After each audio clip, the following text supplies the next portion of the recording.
আসসালামু আলাইকুম। একটি মায়াজম হলো রোগীর বাস্তব এবং পরিচায়ক লক্ষণ। এই লক্ষণের সূত্র ধরেই আমরা রোগীর রোগ এবং তার সঠিক ঔষধের কাছে পৌঁছাতে পারি। তাই সকল হোমিওপ্যাথিক চিকিৎসককে অবশ্যই মায়াজম সম্পর্কে জানতে হবে। আজকে আমরা রোগীদের মধ্যে যে মায়াজমের লক্ষণটি সবচেয়ে বেশি দেখতে পাই সেই মায়াজমটি নিয়ে আলোচনা করব। আর এই মায়াজমটির নাম হলো টিউবারকুলিনাম মায়াজম।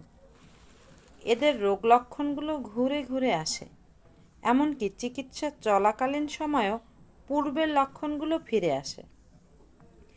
একই সময়ে এরা বিভিন্ন রোগে আক্রান্ত হয়। এদের যে খাবারে রোগের বৃদ্ধি হয় সেই খাবারই খাওয়ার ইচ্ছা।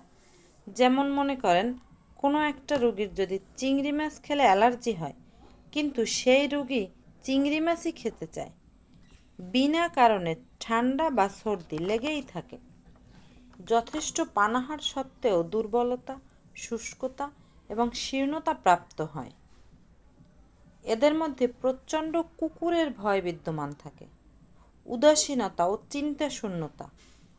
টিউবারকুলিনামের রোগীর একটা কমন প্রভাব যেটা আমরা দেখতে পাই, ক্রোধ পরায়ণ এবং এদের মধ্যে একটা অসন্তুষ্ট ভাব থাকে, চঞ্চল, পরিবর্তনশীল মেজাজ। এরা বারবার চিকিৎসক বদলায়, কারণ এদের মধ্যে অসন্তুষ্টি কাজ করে। জাঁকজমকের সাথে এরা কাজ শুরু করলেও তা অসম্পূর্ণই থেকে যায়। অনবরত ঘুরে বেড়ানোর স্বভাব। এরা ঘুমের মধ্যে চিৎকার করে কথা বলে। টিউবারকুলিনামের মায়াজামের শিশুরাও ঘুমের মধ্যে চিৎকার করে ওঠে এবং মাকে জড়িয়ে ধরে। এর বাচ্চারা বাইরে ঘুরতে নিয়ে গেলে শান্ত থাকে। আশা করি কিছুটা হলেও আপনাদেরকে চিকিৎসা বিজ্ঞান এবং রোগীর বাস্তব তথ্য দিতে পেরেছি। ধন্যবাদ।